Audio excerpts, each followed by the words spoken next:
Getting close to it. There's about 20 seats free each side there. There's plenty of people standing there.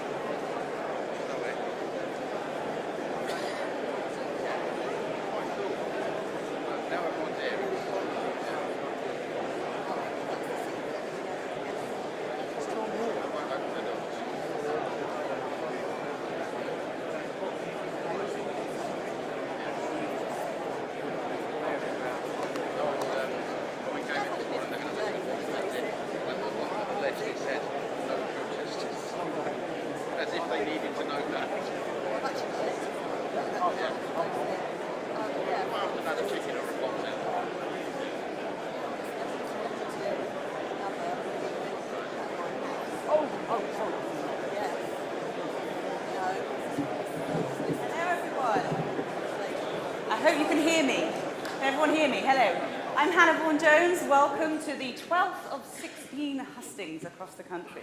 I don't need to tell you, of course, that time is ticking on very, very quickly in this leadership contest, and I also, I'm sure, don't need to remind you of what an enormous responsibility lies on your shoulders. The rest of the country is looking to you to make the right choice when it comes to our next Prime Minister. I hope you haven't all voted already as well. I hope that you're going to use this opportunity to really hear the candidates out. They are now pretty well versed in going around the country. So this is your chance. You will have the opportunity to put some questions to them. I know there are some set questions. I've got them all here. But if we have time, and we should do, I'll make sure that we go to the floor as well. So if you have any questions for the candidates, please think of them now. Perhaps make them pertinent to what you've just heard from them. And someone will race around with a microphone and we'll try and come to you as well. As for the format, very similar to the other hustings if you've been taking those into account as well. The candidates go one after the other. We'll kick-start things with one of the candidates coming up and doing a speech, and then there'll be an interview section with me, and then we go to the Q&A with all of you. But before we hear from both candidates, I'd like to invite Andrew Sharp, the chairman, I should say, of the National Convention. I'll get your title right eventually, who would like to address you.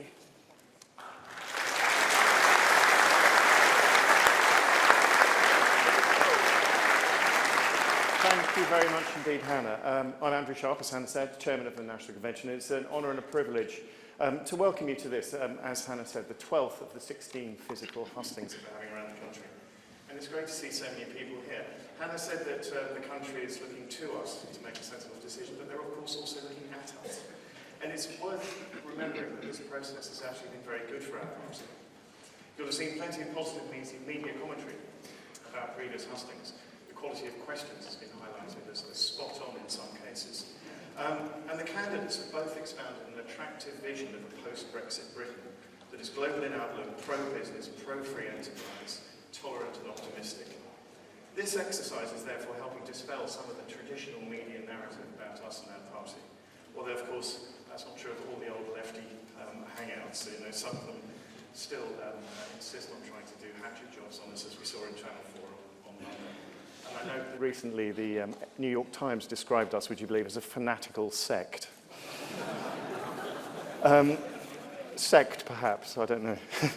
In this, the centenary year of the Conservative Women's Organisation, they should be perhaps celebrating some of our more progressive achievements, starting with animal sentience as far back as 1824, would you believe? And don't forget, of course, Mrs. Pankhurst herself was a Tory. Now, the party that I and my National Convention officers know, and there are two here tonight, James Pearson and ACB, the one that we see every week as we travel around the country is made up of engaged and engaging men and women of every faith, colour, age and sexual preference. They're united, we're united by our belief in our country, our institutions, in an unshakable tradition of public service. And of course, we all have an admirable commitment to campaigning in all weathers. I've never met anyone in our party who cares where you come from. We only care where you're going. And we mustn't forget there's far more that unites us than divides us. As Lord Hailsham said, conservatism is not so much a philosophy as an attitude, a constant force, performing a timeless function in the development of a free society. And as Hannah said, we're here to undertake a solemn duty as part of that commitment to a free society, because we're not just electing a new leader, but we're electing a Prime Minister. So the country we love would expect us for this process to be rigorous, and Hannah is here to make sure that's the case. We need a Prime Minister who will deliver Brexit, but also beat our political opponents. So we made the case at the party board that the leadership campaign had to be across every part of the country, and every member should have access to at least one hustings. There was no disagreement on this point, and at this moment I'd like to thank our chairman, the Right Honourable Brandon Lewis MP, for his support, but also for his support more generally for the Voluntary Party. I'd also like to thank the ops and conference teams at CCHQ. Organising this has been a mammoth undertaking, as you can imagine. And so, in particular, to Tom Skinner and David Comerford, who lead those teams, thank you. And finally, can I thank your regional chairman, Ajaz Ahmed, who's in the front row here. I've worked closely with Ajaz for many years now, and he is a tireless campaigner and advocate for the South East, and you're very lucky to have him. Before I hand over, can I ask one further favour? You will have seen on your chairs some literature about the Campaign Managers Programme. It's pretty straightforward, this. Where we have campaign managers, we do well. Where we don't, we do less well. So if you could please read that and perhaps get yourselves involved with it, that would be very much appreciated. And don't ignore the buckets that will be being waved on your way out. That's it from me, ladies and gentlemen. Thank you very much indeed for coming. Enjoy this event and make sure your questions are spot on. Thanks. Andrew, thank you. Now the chairman of the Conservative Party, Brandon Lewis, would like to speak to you.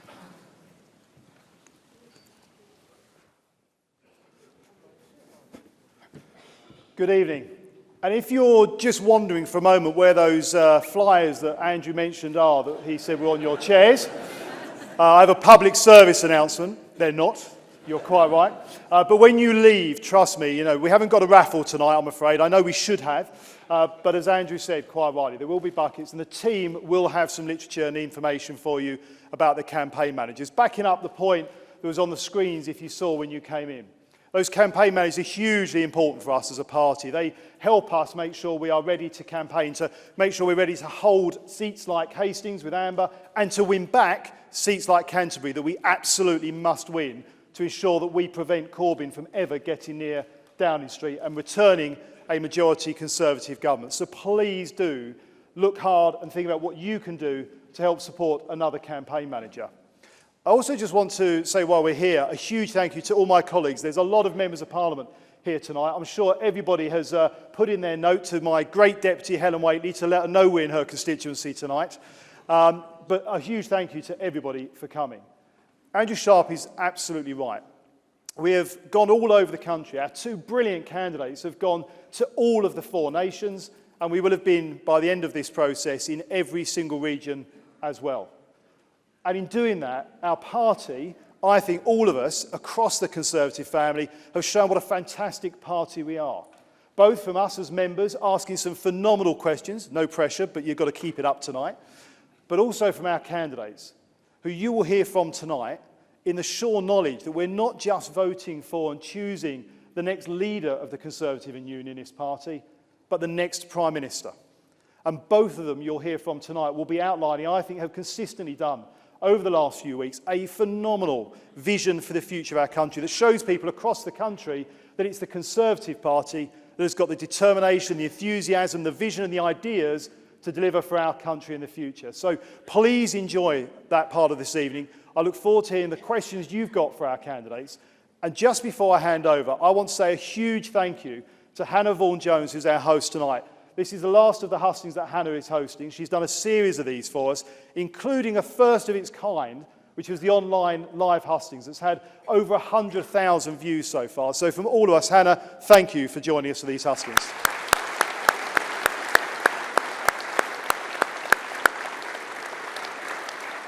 For me, have a good evening, enjoy the hustings, good questions. I'll hand back to Hannah.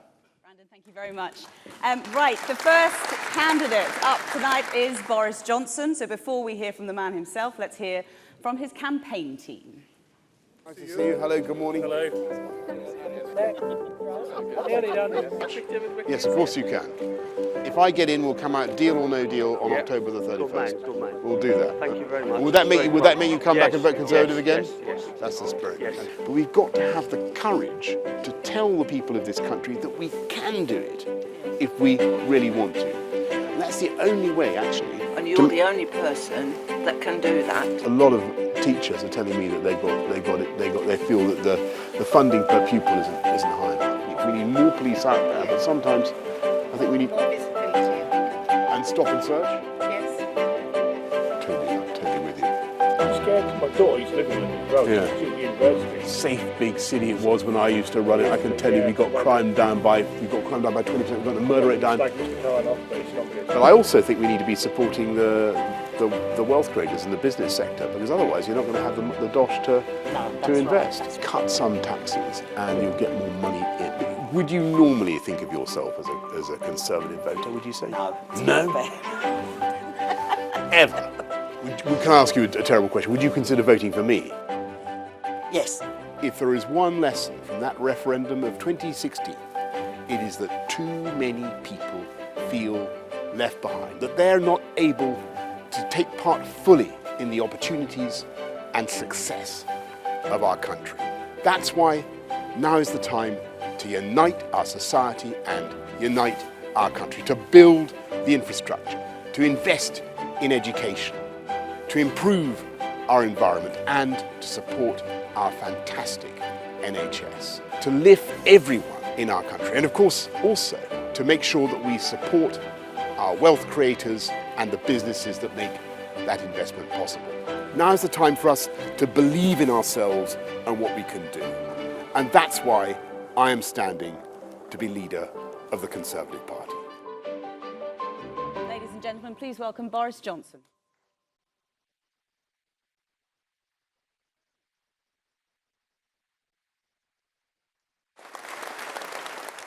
Afternoon. Hannah. Thank you very much. Good evening. Thank you very much, Hannah. Well, good evening, ladies and gentlemen. Good evening, everybody. It's fantastic to be here in Maidstone. Absolutely wonderful to see you all here tonight in such huge numbers. I think it's the biggest one we've had, Hannah. Absolutely extraordinary. Thank you very much, everybody, for coming. The race is hotting up, folks, and it's getting obviously closer to the end. But we have a huge job to do as a party. And I tell you what, I think, I don't know about you, but I hear an awful lot of gloom and pessimism about our party. People point out that we're down at in the early 20s in the polls, and they point out that we got only 8.8% in the recent European Parliament elections. I think I've ever known our party get as low as 8.8%. But I tell you what, I think we can turn it round. And I think we're going to come back and we're going to win. And this is what we're going to do. We're going to do 3 things to make sure that we win. Number 1, we're going to get Brexit done by October the 31st. That's the first thing. And there are 3 ways. And first of all, we are going to look after the 3.2 million EU nationals here in this country, which we should have done ages ago. To be perfectly honest, we're going to put their rights into law. Then we're going to take that the fabled 39 billion, which is quite a lot of money, and I think probably slightly more than the EU expected, and we're going to suspend it in a state of creative ambiguity over the talks until such time as we get the answer that we want. And then, of course, we're going to take the complex issues of the Northern Irish border and frictionless trade, all of which are eminently soluble, by the way. I've just actually been to Dover to see how they can be solved. And we're going to solve them where they logically belong in the context of the free trade agreement that we're going to do with our friends and partners after we come out on October the 31st. Isn't that the right thing to do? Yes, it is. That's what we do. And we simultaneously prepare for what is absolutely sensible and practical in these situations. You prepare to come out without a deal. You prepare, if you have to go for a no-deal exit, if it is absolutely necessary. And we can do it, can't we? We're a great country. We're an absolutely great country. We can prepare and we can get ready. And I know that there are people who say that the planes won't fly and there won't be clean drinking water. And I've heard that there won't be enough milk solids and glucose and whey to make the Mars bars in Slough on which our children depend. And I have to tell you, I think it's absolute nonsense. I prophesy this, but we'll do a great deal. We'll do a great deal by getting ready for it to come out with that deal. But whatever happens, under all circumstances, I prophesy that the planes will fly and there will be clean drinking water in Maidstone and the whole of the great garden of England, the whole of the south, there'll be clean drinking water, and we will have sufficient glucose and milk solids and whey to make Mars bars, because where there's a will, there's a way, ladies and gentlemen, as I never tire of saying in this. You were bracing yourselves for that one, that punchline. And then we get on, and by the way, in Dover, they're totally confident. Well, the confidence of the people who are running the Dover Port Authority is in sharp contradistinction, I may say, with some of the gloom that has emanated from certain quarters of our party. The political establishment over the last 3 years. We can do it, we will do it. They told me in Dover there are 120 billion worth of trade, 30% of the bananas eaten in this country come through Dover. Did you know that? 30% of them. And they told me, yes, we will have bananas under all circumstances after November the 3rd, November the 1st. So we can do it, and we will do it. And then we get on with the vital work of relaunching our great Conservative brand and our party and bringing our country together. And if I want to sum up in a sentence what I would like to do as leader and as Prime Minister, it is to unite our country in the way that we were able, when I was Mayor, to unite London. And very briefly, but when I started as Mayor, I had 4 of the 6 poorest boroughs anywhere in the UK. We ended up with none of the poorest 20 anywhere in the UK. And we did it by fighting crime. We brought down crime a long way. We had massive transport infrastructure investments, and we boosted education and technology of all kinds. And that is what we need to do across the whole of the UK. Raising education funding, putting in fantastic transport infrastructure. I'd like to be the Prime Minister who does for Northern Powerhouse Rail what we did with Crossrail, who does for the West Midlands what we did with the upgrades to the Tube. And by the way, shouldn't we be doing some vital road improvement programmes here in the Garden of England? What about dualling the A2, for instance? Springs to mind. All those things. And furthermore, it is a disgrace that this great country, which pioneered the World Wide Web, should be able to provide its citizens with only 7% coverage of full fibre broadband, whereas in Spain they have almost 90%. How pathetic is that? We can do it. We're going to radically accelerate the timetable for full fibre broadband so that everybody gets the coverage that they need, and no more manana culture here in the UK about broadband. And people will say, how will you pay for this? How will you do it? And all these investments in education, in infrastructure, in broadband, of course, they will cost a little bit. It's all perfectly costed, but they will cost. But what they will do is, of course, they will give business the confidence to invest and to grow across the country, relieving the pressure, by the way, on London and the South East. And you pay for it by backing business and by backing the wealth creators and the entrepreneurs and the business community of this country. And there's one character, or at least there's several of them, who don't understand business, who have no love, nor care, nor interest in wealth creation. And you know who they are, my friends. It is Jeremy Corbyn and the Labour Party. And that, finally, is the threat that we must dispose of. We must make absolutely sure that guy who not only backs Hamas and Hezbollah, but who would raise inheritance tax, pensions tax, corporation tax, income tax to 50p in the pound, he would put up a garden tax. Is anybody here from Sevenoaks? He would put up a, there you go, I've told the people of Sevenoaks he would put up a garden tax so that Sevenoaks have to change its name to Three Oaks as a result of Jeremy Corbyn's depredations. We cannot let him anywhere near the government of this country. We can't. Well, are we going to let him anywhere near the government of this country? No, we certainly are not. And I would just point out to you, the last time I was called upon to defeat an emanation of the London Labour left, considerably wilier and more devious than Jeremy Corbyn, we came from behind and we defeated Ken Livingstone when our great party, the Conservative Party, was 17 points behind in the polls. We did it then, we can do it again. With your help, we will. Thank you very much for listening tonight. Thank you.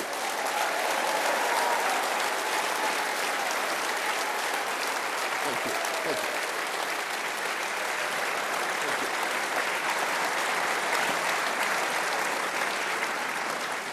you. Boris Johnson, welcome. Thank you. Do you accept that your refusal to give Sir Kim Darroch your full support on Tuesday prompted his resignation? I rang Kim, I think yesterday, and said how much I regretted his resignation, which indeed I do. And he, I think, was the victim of a very unpleasant stunt by somebody who tried to, and succeeded in, leaking his confidential diptels, which are intended to guide ministers and the government about his thoughts about what's going on in Washington. And I think it was absolutely disgraceful that those diptels were leaked, and I think it's vital, and as I said to Kim, and I say to everybody, that all our civil servants, all great ambassadors such as Sir Kim, should feel free, should be able to speak without fear or favour to their political masters, and then it is up to their political masters to decide what to do with it. And I think whoever leaked those diptels, deserves to be hunted down and prosecuted. But why didn't you give him your full support on Tuesday? I give him my full support. You didn't on Tuesday. You've been accused of throwing our top diplomat under a bus. Well, I must say that I think that there has certainly been an attempt to politicise this issue and to take the career prospects of Sir Kim and turn them into an issue in the Conservative Party leadership contest. I notice that. What I will say is that I don't think that should happen. I don't think that, and as I said in the debate, I don't think that issues of personnel in our civil service should become footballs in political conversation. And just as the advice that civil servants give to ministers should be sacrosanct, and ministers should not reveal it and should not betray it. As Prime Minister, would you ever criticise President Trump? Not only have I criticised President Trump, but I criticised him as Foreign Secretary. You will recall that we in the UK do not agree with the position of the United States on global warming, on the Paris Treaty on climate change. We don't agree with their approach to that. We didn't agree with the United States in their approach to the Iran nuclear deal. And we were very robust with the US, and will continue to be robust with the US. But I must say that there are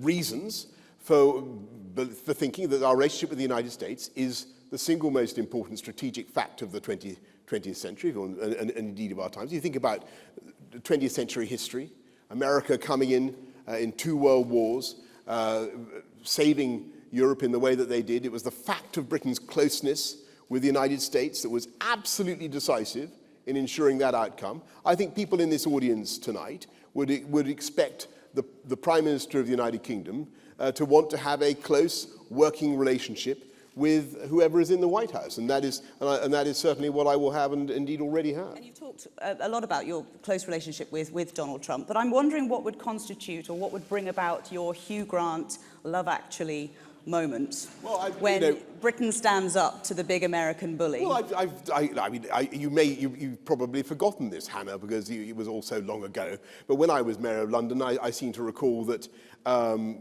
after we'd got crime down a long way, you may recall, in London. We got it down 20%, we got the murder rate down 50%, not something you can fudge.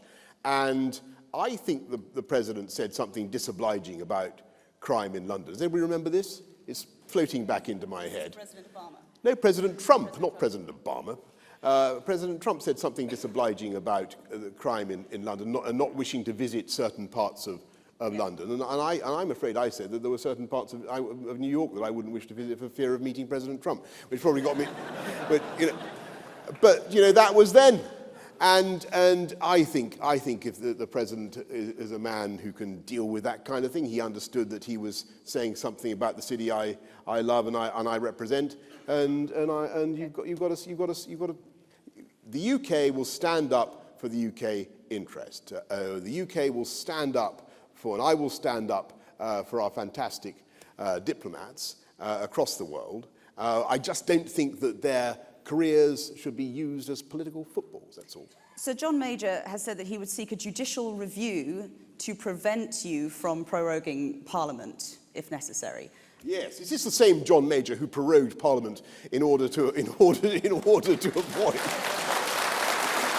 Can it be he? Is this? Does the possible legal wranglings is this make the same October John Major 31st? who decided to delay prorogue Parliament in order to avoid investigation into I'm wondering, though, if the threat of legal wranglings make the deadline date of October 31st even more fanciful than perhaps before. There's a serious... I don't think it's fanciful. Does anybody here think it's fanciful? It's not fanciful. March, we were meant to come out on March the 29th. We were meant to come out on April the 8th. Actually, everybody was ready, more or less, on March the 29th. We could have done it. We will be ready on October the 31st, and we've got to get on and do it. And I'll tell you, the profound issue here is that I think that politics has changed since March the 29th. And what people understand is that huge numbers of people, hundreds of thousands of voters, have migrated away from our party, not your party necessarily, Hannah, but our party to the Brexit Party or to the Liberal Democrats, both of which are like giant puffballs feeding saprophytically on the decay in trust in politics. And the only way to prick those puffballs is to get Brexit done and move on with our exciting, progressive, modern, conservative agenda. That is what people want. And I think MPs on both sides of the House now understand the really mortal threat that we face. And so I don't think, so when John Major talks about proroguing and all this sort of legal wrangling and what have you, and you say it's, I don't think that, I think actually that common sense is breaking out. And I'm delighted to see Amber in the audience there. I saw Amber say something, she's trying to hide now, but it doesn't matter. I saw Amber say something rather commonsensical today as well about the importance of having no deal as part of our army. That's been government policy, as far as I can remember, for the last 3 years. So look, let's go forward together. Let's get this thing done. And I think that is really where MPs are going to want to end up. They're going to want to do the right thing by their constituents. Tuesday at the televised debate, you made reference to the forthcoming election. Do you have a time frame in mind for a snap election? No, there will be, no, of course not. There will be eventually an election in 2022. But before then, what we must do is get our great party ready again. We must fill our coffers flush with cash. We must put out, once again, with greater power and clarity and conviction, our belief in modern one-nation conservatism, the symmetry that I've talked about between backing wealth creation and fantastic public services and a great NHS and all the rest of it. That is the balance at the heart of what we want to do. And as I say, it's a winning formula. Jeremy Corbyn only believes in one half of it. He only understands the public sector unions and higher tax and higher spending.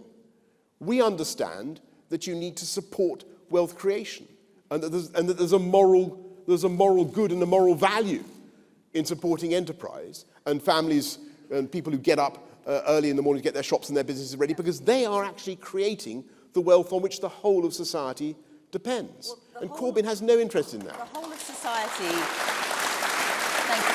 The whole of society had a chance, finally, to hear from both of you at the televised debate on Tuesday. It was quite boisterous, it was rowdy. I mean, were you riled by the nature of all the tone?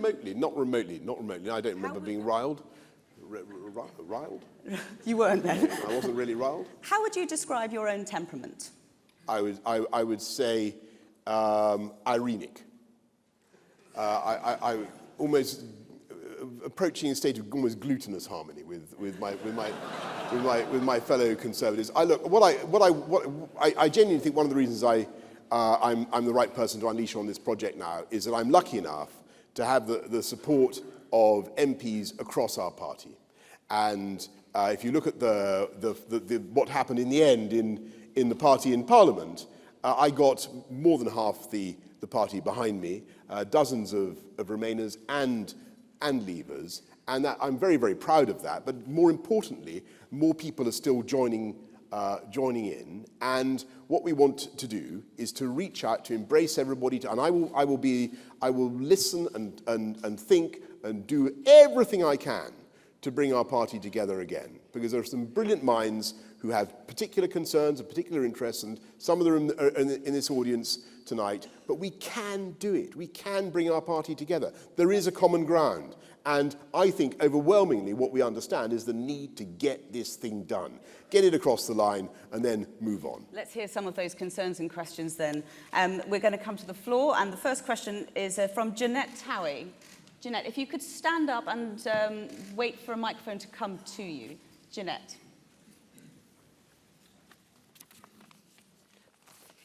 Mr Johnson, yes. Lord Ashcroft's polling after the last general election showed that we lost the female vote. How will you go about getting it back again? Thank you, Jeanette. Well, I think that's absolutely, if you look at what happened in 2017, there's no question that we need to do much, much better with female voters and with women generally. So obviously I will have an agenda that targets female voters, not just in our particular policies that are tailored to women, whether it's childcare or promoting women in Parliament and in government, though clearly I will want to do that. But I think you also need to look at policies that, in my experience, resonate particularly strongly with female voters. And I think one that isn't often talked about much, in addition to looking after home ownership and young people and all the rest of it. One thing that isn't talked about much is crime. I really noticed that when I was mayor, my popularity, I'm embarrassed to say, with female voters sort of oscillated, and sometimes I was way more popular with female voters than with male voters, and it just flipped around a bit. And I was trying to wonder why this was. And actually, when I looked at the figures, it seemed to me to be correlated with what we were doing to make London safer. And we had a huge impact in making London safer. And I think as Conservatives, we need to focus on that. And I think there is too much crime at the moment in our country. There are too many drugs crimes, there's too much knife crime. And what I would like to see is a renewed emphasis on strong policing, as well as backing the police. And we had a policy in London when I took over, shortly after I took over, of stop and search to address knife crime. And I think as a party, we need to be getting back to a state of mind in which we support the police when we ask them to do emotionally difficult things, like stopping a kid and asking him, or it's almost always a him, to produce a knife. And so to get crime down again, and we need to back the police, not only legally, but give them the political cover they need to do their jobs. And I think crime is one thing that would really make a difference. I just want to Just a quick follow-up on that, because the question was actually about how to get women to vote Conservative again. You mentioned about promoting women in government. I gave a look. You mentioned specifically about promoting women in government. Does that include in your cabinet? Aha. Yes, of course it does, but it would be invidious at this stage when I see so many brilliant female MPs just in this audience. It would be really invidious for me to talk about that subject now, because that will come under the general heading of measuring up the curtains and to be deprecated at this stage. I think we should move on. Glenda Unger has a question. So nothing sexist about measuring up the curtains. That's meant to be you know what I'm talking about. Glenda Unger, I apologise if I've mispronounced your surname. If you could stand up and we'll get a microphone to you. Is Glenn here? No? Okay, we'll move on. Rebecca Winter. Is Rebecca here? Rebecca.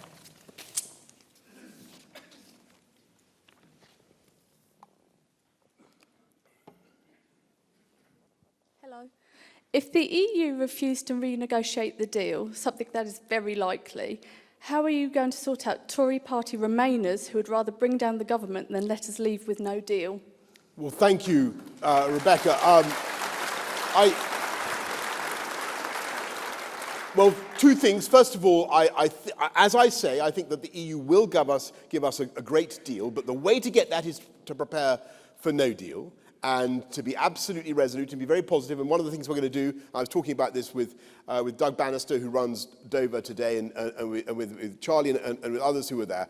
I think, if I'm lucky enough to get this, I think we need to mobilise the country behind a real get-ready campaign. We're going to get ready.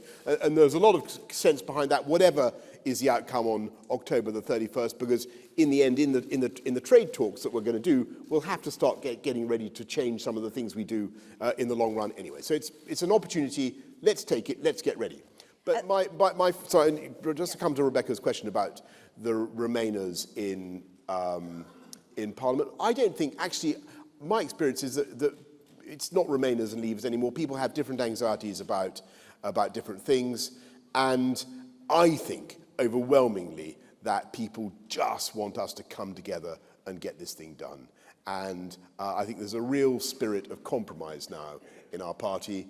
I want a great Brexit deal, but I'm absolutely willing to go for no deal. And I think that will go for anybody who works in government, and it'll be a great success. And I think what's changed, is that people really can see that the Conservative Party will not recover as a political force in our country. And we're the oldest and most successful political party in the world, but we won't recover for many, many years unless we recover the trust of the electorate and get this thing over the line. So I think that is really the dominant feeling now in the minds of my friends and colleagues in Westminster. And anyway, so I'm optimistic about that. The Chancellor earlier today, in response to you saying on Tuesday that the cost of no deal would be vanishingly small, he said that's, and I quote, just straightforwardly wrong. Well, it depends how much you prepare. And yes, it is certainly true that if we take the attitude as if we continually say that no deal is absolutely impossible to deliver and must never happen and all the rest of it, then yes, it is true that no deal would be more disruptive. And if I had to voice a criticism of what has happened in the last 3 years, it is that we haven't really been quite dynamic enough as a country in getting ready. But the more you prepare, the more vigorous you are, the more positive, the more committed you are to getting ready, the less friction, the less disruption there might be. So it depends on the spirit in which you approach these things, I venture to say. Harry Haythorne, is Harry here? Harry Haythorne? It's just that. No? Yes, if you can stand up, please. It's not Harry Haythorne, but it's somebody else. Someone disguising themselves as Harry Haythorne. Okay, we'll move on then. Let's see. Julian Ellicott at the back there. Boris, you yourself have said what a fantastic and committed membership we have. If you become leader, will you give these members a greater say in the running of the party? And if so, how? Aha. Yes, I will. Julian, I think that, I think that Dave Cameron and George Osborne, they did some fantastic things for our party. I think they did some wonderful things. My own view is slightly that we became very, very much dependent on financially, on a small group of people. I'm going to throw that thought out there. I don't want in any way to discourage that small group of people from giving even more, but I think what that meant was that we sort of slightly didn't listen to grassroots Conservative supporters and activists in the way that we might have done. So, Julian, I think there is a job now to be done of re-energising Tory democracy. There always used to be, when I was young, I remember under Mrs Thatcher and others, there were many more elections in the Conservative Party. I'm not saying we didn't have too many, but there were many more, and it is possible to imagine revitalising democracy within the Tory party itself. And I'm certainly looking at ways we could do that. I'm not convinced about actually electing the party chairman. I can see, might be popular with everybody, but I want to think about that one more profoundly for a while. But I think there is a case for more elections and more direct representation within the Tory party. Fiona Baird. Is Fiona here? Yes.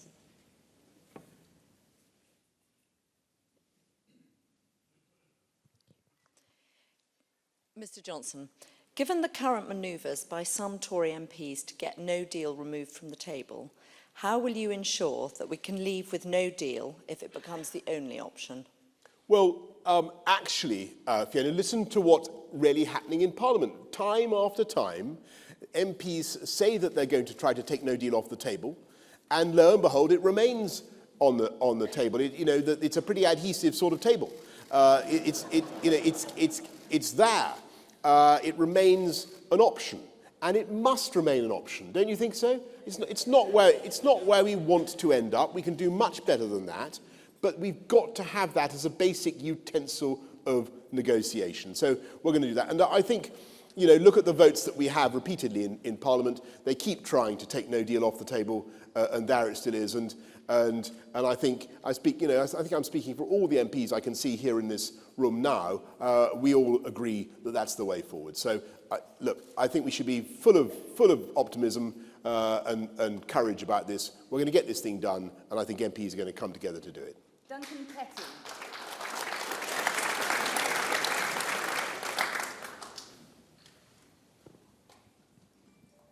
Boris, Sir. Would you consider broadening taxes to some foods to help pay for the cost of treating the problems arising from obesity? Aha. Well, thank you very much, Douglas. In fact, I was asked that question. Sorry, Duncan. Forgive me. I was asked that question. I think in Exeter or somewhere like that. Were you there? No, you missed that one. And it was about milkshakes.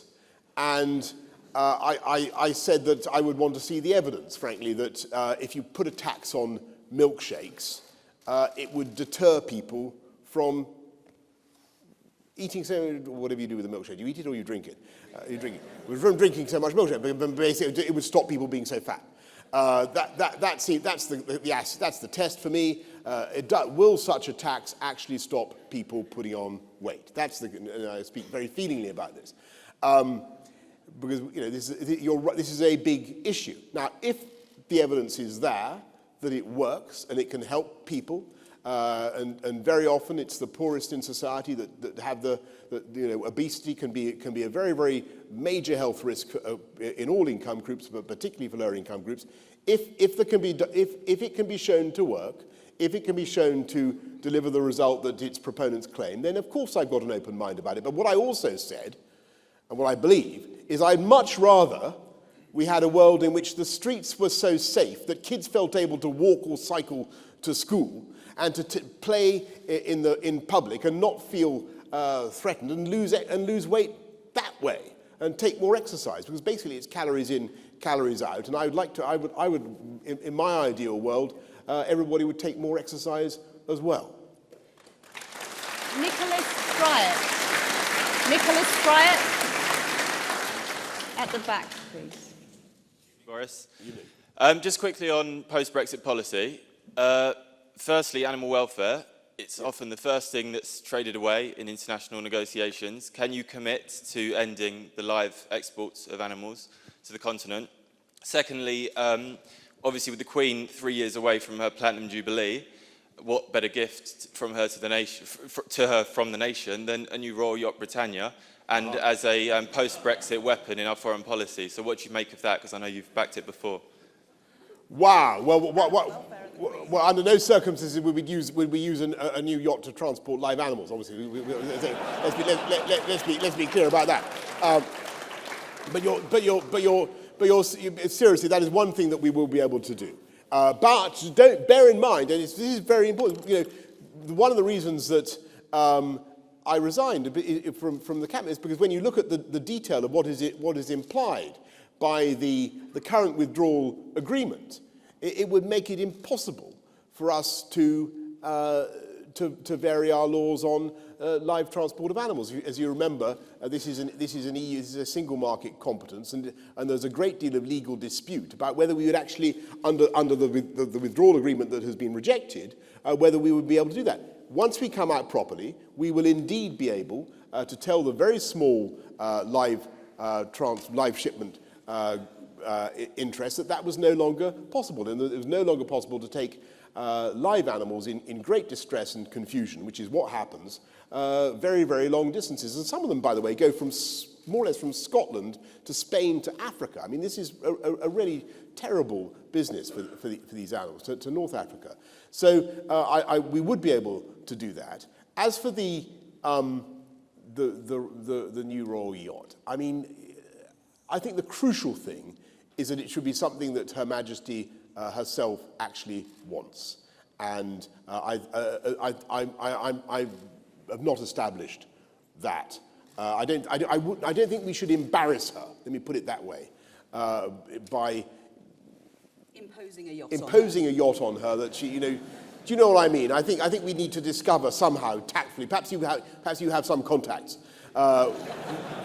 I think we would need to work out whether it was something that would actually be welcome. But I will say that we do have an opportunity, once we get rid of overdue processes, to do much more shipbuilding in this country, and to champion shipbuilding, which I think is a fantastic industry, generates loads of high-tech jobs, and is leading to exports around the world. Shipbuilding, yes. Royal Yacht, up to others above me. Michael Payne. Gentleman here.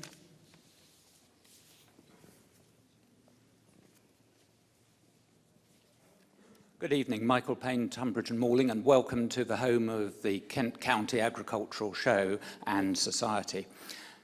In the event of a no-deal Brexit on the 31st of October, what measures would you have put in place to support English and Welsh farmers? Thank you, Michael. Well, thank you. This is a crucial issue, and indeed, I was just on the phone this afternoon to my friend Michael Gove on that very point. There is a lot of work, as everybody knows, that has already been done, and we will make sure that in the event of a no-deal Brexit or coming out on WTO terms, in the very, very unlikely event that our EU friends decide to impose tariffs, which I think would be absolute folly, but were they really to go ahead with that, then of course we will have export refunds and deficiency payments and farm gate payments and whatever is needed to look after the agricultural sector. And believe me, the funds are there, the plans are there. We will make sure we look after the farmers and the rural interest and British food. And I just remind you that if we are forced by our friends and partners, and I don't think this will be what happens, I don't think it's the right outcome, but if they force us to go down that route, there will be also £39 billion to spend on such interests as the agricultural sector, and that butters a lot of parsnips, so to speak. John Saunderson. Is John here? Just there. Yes.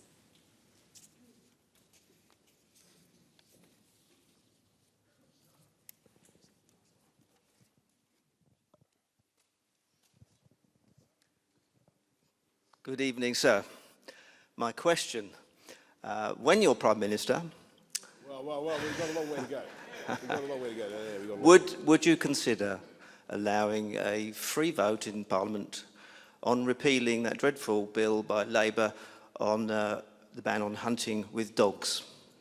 Well, John, let me just say that whatever people think about this issue, I do not, in all sincerity, with Brexit hanging over us, with the need to get our party back in shape to defeat Jeremy Corbyn, with the need to unite our country, I do not, in all candour, having spent quite a long time in politics, I do not think this is the one to put at the top of our standard as we go into battle.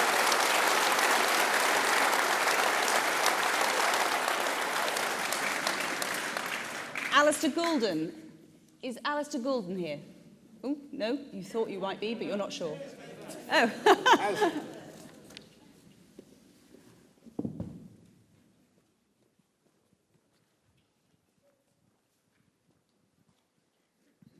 Good evening, Boris.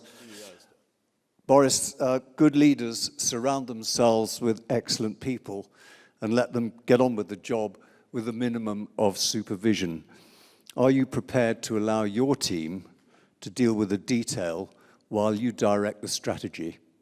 Alistair, the short answer to that question is, of course.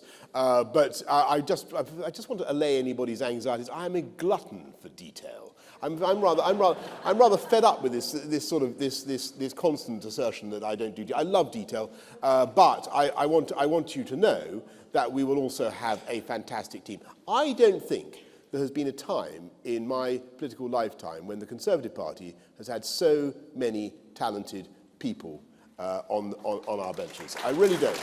And if you look at the style of government that I've done, whether it was in City Hall or anywhere, it is absolutely correct to say that I like to have a good team, set the broad direction of where we want to go. And I hope I've been pretty clear tonight about what we want to do with the country to unite it, to promote infrastructure and education and all the other things to bring the country together. But once I've set the broad parameters of what we want to do, yes, I do believe in empowering people to get on and do it. And I also like them, wherever possible, to take the credit and to be happy in their work.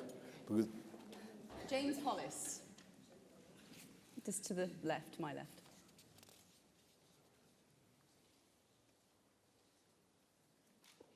And the blame too, by the way. Good to see you, Mr. Johnson. I'll take that. I don't mind. I'll take that. My question to you is, what positive Conservative message about the merits of free trade and free markets do you wish to convey to young people who are increasingly voting for parties that wish to undermine, if not abolish, both? Thank you. Well, thank you. I mean, that is such an important question. And that goes to the heart of our mission. We need to find a new language and a new way of projecting popular capitalism and popular conservatism again. And we need to recover our belief in the moral virtue of conservatism and in markets and in wealth creation. And you can't do it if people don't have any share in the economy or in capital. And that's why home ownership is so absolutely vital. And that's why it's a disgrace that owner occupation for under 40s is now lower in this country than it is in France and Germany. And we are the great party of home ownership. That's how Macmillan, Margaret Thatcher, that's how great Conservative Prime Ministers get elected. And we've got to rediscover that. And that, yes, it does mean increasing the supply of good housing, but it does not mean destroying the green belt. And it does not mean building all over England. And and that is why the programme that I've outlined tonight about uniting the country with great transport infrastructure, with full fibre, expanding connectivity around the country and improving education is so important. Because what we need to do is give people in the 500 towns around the UK, in the rural areas, give them the confidence to know that they will have a good school, and they will have good infrastructure, and they will have fantastic broadband. And therefore, if they're a person of talent and energy and enterprise, they do not need to follow the classic path and move down to London and the southeast of England in order to find a highly paid job. And what we will be able to do is generate economic activity and encourage growth around the country and rebalance, level up the whole of the UK. And that is what we should be doing, and that is the way to address the housing crisis, not just to build homes on brownfield sites with better transport infrastructure, but also to rebalance the economy. And let me stress that even in the southeast, you can build more homes on brownfield sites if you're clever. And at the moment, you can build the right homes in the right place. And at the moment, we are not putting in the infrastructure we need. We have a very inert, invertebrate current mayor of London, not a patch on the old guy, as I may have pointed out before, who is totally failing to deliver Crossrail 2. Crossrail 2 would unleash 200,000 new homes in the Lower Lee Valley, fantastic homes you could build there, all on brownfield sites. You know that area, up in the northeast London, fantastic area to develop. You need good transport infrastructure to do it. We should be putting in good transport infrastructure to liberate brownfield, not building on greenfield or on the green belt. That's the way to do it. Which makes this next question hopefully quite pertinent then. Joanna James. Is Joanna here? Anywhere? I'm looking around.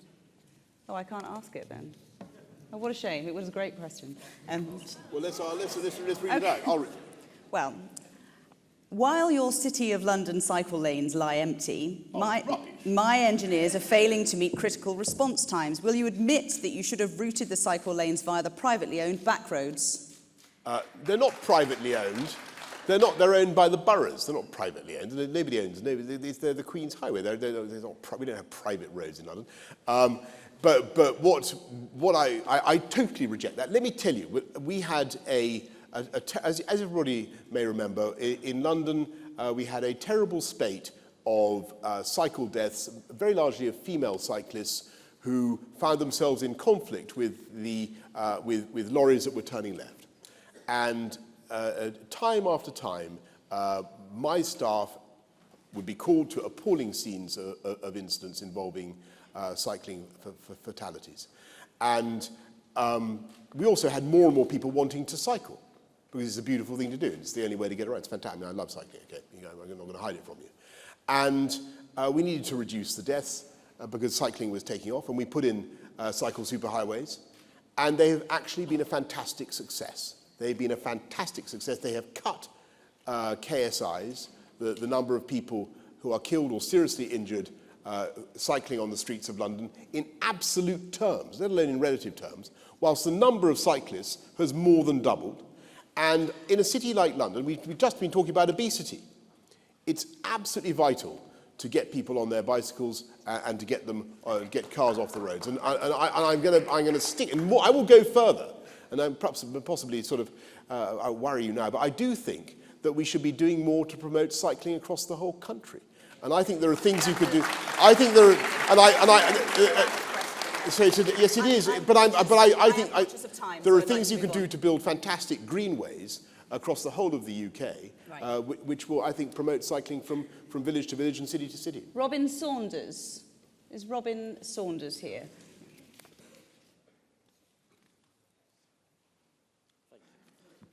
Good evening, Boris. Do you consider transforming the UK into the Singapore of Europe to be a viable option? Thank you, Robin. Well, if by that, do I think that we should be transforming ourselves into some sort of dog-eat-dog, Adam's, dystopian version of capitalism? No, but actually that's not what Singapore is like. Singapore is a very dynamic and very interesting society. I don't think a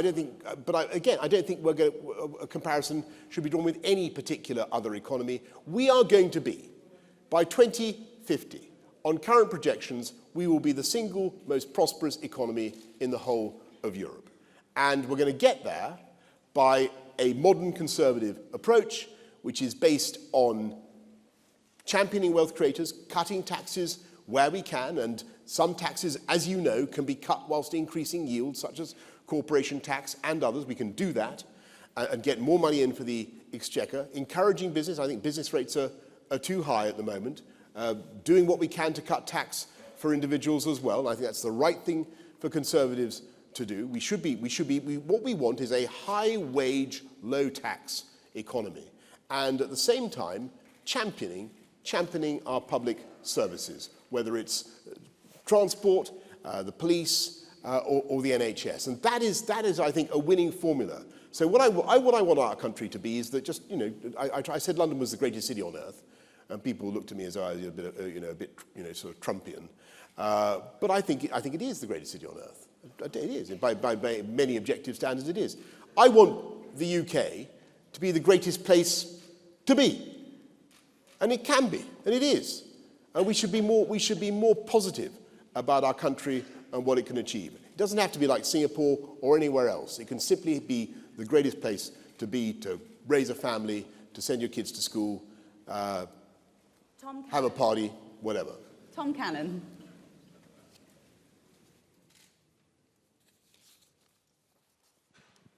Evening, Boris. How will you develop our post-Brexit relationships with Canada, Australia and New Zealand? What specific initiatives will you pursue? And how will you promote them to the British public as an advantage of Brexit?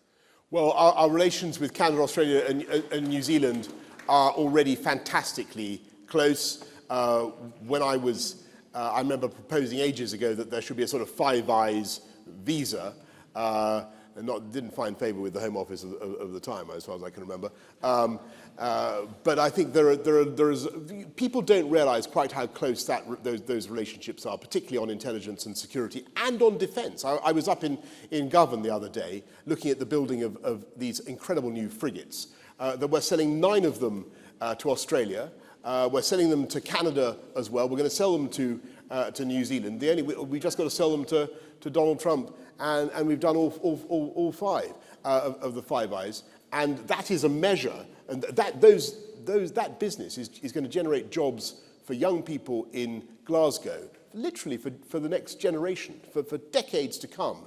There is a pipeline of fantastic work because of the closeness of our relationships with Australia, Canada, New Zealand, and the United States. So that it is an area that is full of possibilities, and we should also, by the way, be championing our links with the Commonwealth countries, 53 Commonwealth countries, whose growth rates, many of them, far surpass the growth rates of the EU. We have massive global opportunities, and we should seize them now. I'm afraid that we are out of time. We didn't have time to get to our other audience questions, but thank you for those questions as well to Boris, and thank you very much, Boris Johnson. Thank you very much. Thank you.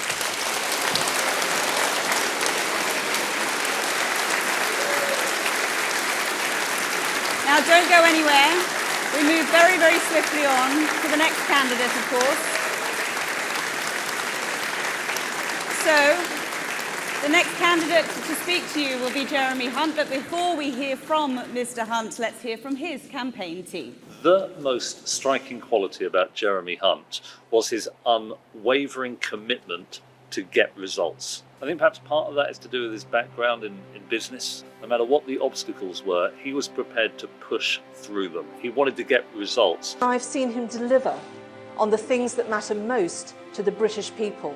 He has credibility from all sides. I trust him on Brexit. I've known Jeremy for 40 years, and about 25 of those years we've worked together, setting up various businesses. Those early days were absolutely about his determination and grit. He would never give up. When I first met Jeremy, I realised he was a man who actually was committed to making a difference. In 2008, I lost my baby son Joshua as a consequence of serious failures in his care during my campaign to kind of uncover the truth about what happened. I was struggling to be heard, and Jeremy really listened and treated me as a grieving dad rather than a troublemaker. I knew that this was somebody who was going to change things. My mum died quite tragically in poor care in mid-Souths. Jeremy was incredibly kind. He saw the bereaved daughter behind the campaigner, and he saw the people that mattered. I have known Jeremy Hunt since the early 2000s. He and his business partner started funding the education of children living with HIV in our community-based programme. Jeremy's generosity was sensed by us all. That desire to make a difference really drives him. And it's never been about him. It's always been about what he can do to help others. The work he's done will save the lives of countless babies, and other families will not have to go through the kind of pain that we did. People often underestimate Jeremy because he comes across as being such a polite and generous and nice person, and he is. But I remember hearing him warning the EU not to mistake British politeness for British weakness, and I thought that just about sums him up. I was pessimistic about the London Olympics. I thought, we could mess this up. I remember talking to Jeremy in the build-up. He said, no, we're a great country. We can do this if we have the right mindset. The delivery was outstanding, but also had this element of fun. I know that Jeremy was very involved in getting that balance right. He believes in Britain as a force for good in the world. He's shown strong values at the FCO and consistently good judgment. Negotiating, toughing it out when things get really difficult, keeping going, having a vision. Those are the skills that we need in a Prime Minister. He's a unifier. He's somebody who can reach out to different groups of people. My dad always taught me that politics should be about making a difference in ordinary people's lives. And Jeremy made a huge difference to our lives. He gave us hope, and that for me is the main thing, that he gave us hope in some very, very dark days. Ladies and gentlemen, please welcome Jeremy Hunt.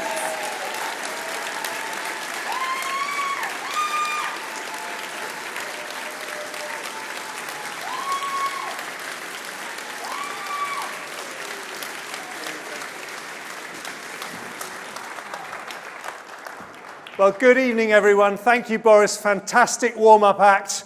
Now we've got the show, and it's great to be in the Garden of England.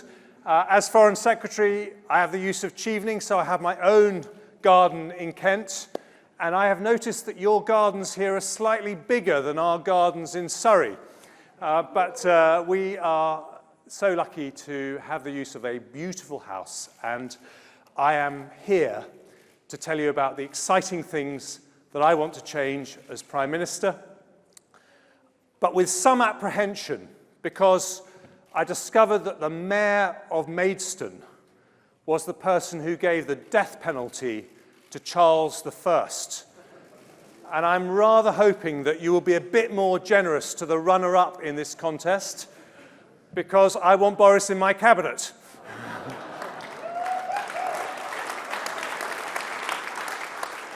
Now, to govern is to choose, and I have 4 priorities as Prime Minister. I'm going to tell them all to you, but we can't do any of them without Brexit. And so the question is, what is the quickest way to leave the European Union? What is the quickest way? And when it comes to no deal, Boris and I have actually a very similar position. We're both prepared to leave without a deal if we can't get one. We're both prepared to leave on the 31st of October. We both have to deal with the risk of Parliament blocking no deal. And because of that risk, I have been more careful about my words on the 31st of October, because as Prime Minister, I will only promise what I know I can deliver. But the quickest way to leave the European Union is to send to Brussels a Prime Minister who can negotiate a deal that will get through Parliament. And why am I that person? Folks, if you choose me, I'm going to tell you something you haven't heard yet. I will be the first Prime Minister who has a background as an entrepreneur. I'm going to use that line more often. And what is it that entrepreneurs do? Just put your hands up for a moment if you've set up your own business. Just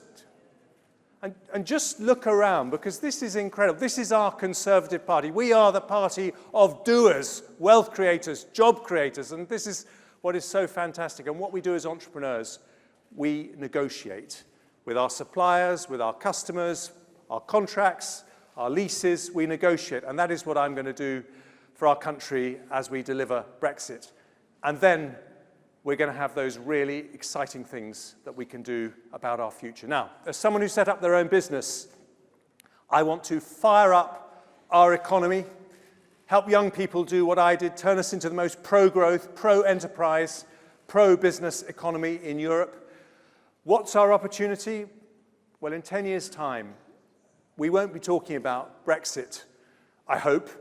We will be talking about driverless cars and our Amazon delivery coming by drone and nanotechnology and artificial intelligence, we in this country, with the top universities in the world, with more tech and entrepreneurs, more medicines being developed, we could be the world's next Silicon Valley.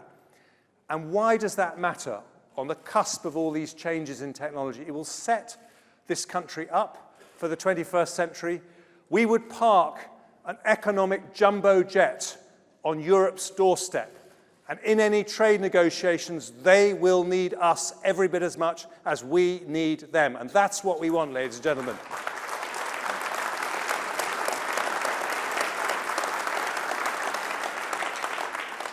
Number two, I'm the Foreign Secretary who wants our country to walk tall in the world. And you know, weren't the Royal Navy fantastic yesterday protecting British ships in the Gulf of Arabia?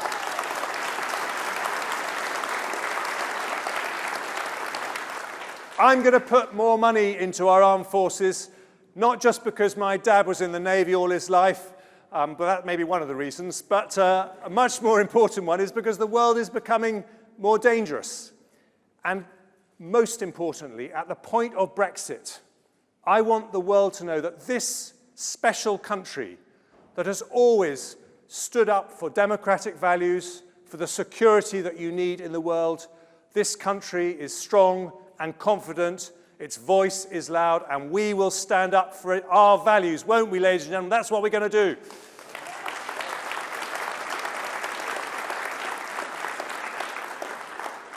Now, number three,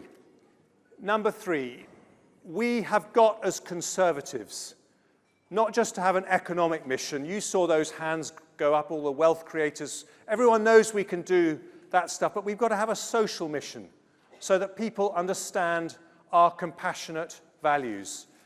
And I'd be the first Prime Minister who's been responsible for our NHS, an enormous privilege.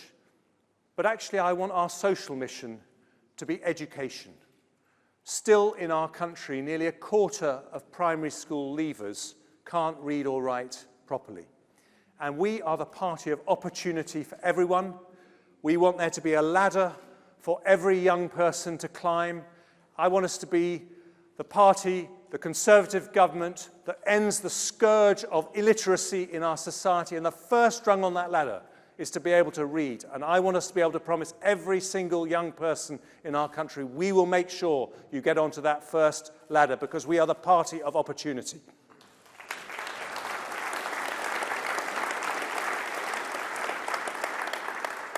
And then my last priority. This is actually a political one. I promise you, as Conservative Party leader, I will not take us into an election until we've got more young people to vote Conservative.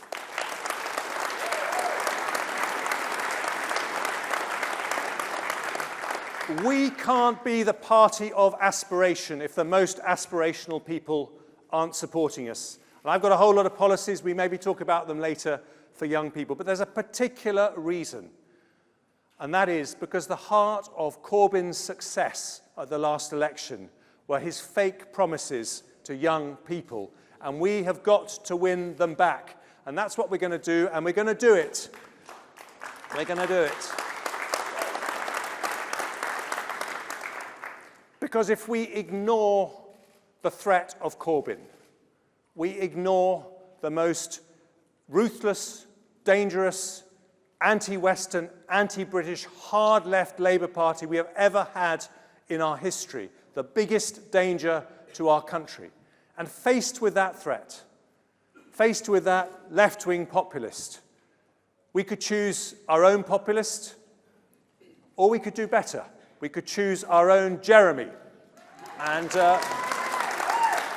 this is a Jeremy who will win the argument for enterprise, for aspiration, for true social justice.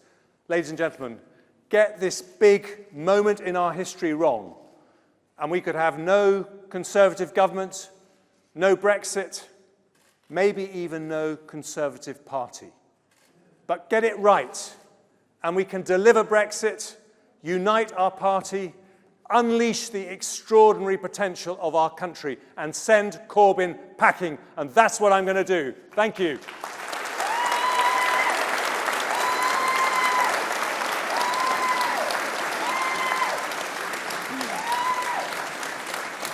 Foreign Secretary, you tweeted earlier today that the first duty of government is to protect its citizens. Would it then follow that the second duty is to defend them against malicious attacks? Absolutely. And look, I grew up in a naval family, and we followed my dad around the country from, Surrey to Devon to Portsmouth to Scotland. And you think about that kind of thing when your dad is on the front line. And I frankly feel that we had a peace dividend after the collapse of the Berlin Wall, and we cut back our spending on defence. But you look at what's happening in the world, the threat to British shipping that we've seen this week, and the world is becoming more dangerous. And so we have to be there, absolutely. I'm talking about slightly more recent events, though, namely the resignation of Sir Kim Darroch. And I'm wondering whether you think the debacle over that has diminished the office of the Prime Minister before you've even potentially stepped foot in it. I don't think it's diminished the office of the Prime Minister. What I'm concerned about is that one of our top diplomats, and by the way, we have, I think, the best diplomatic service in the world, and they make our country strong and influential.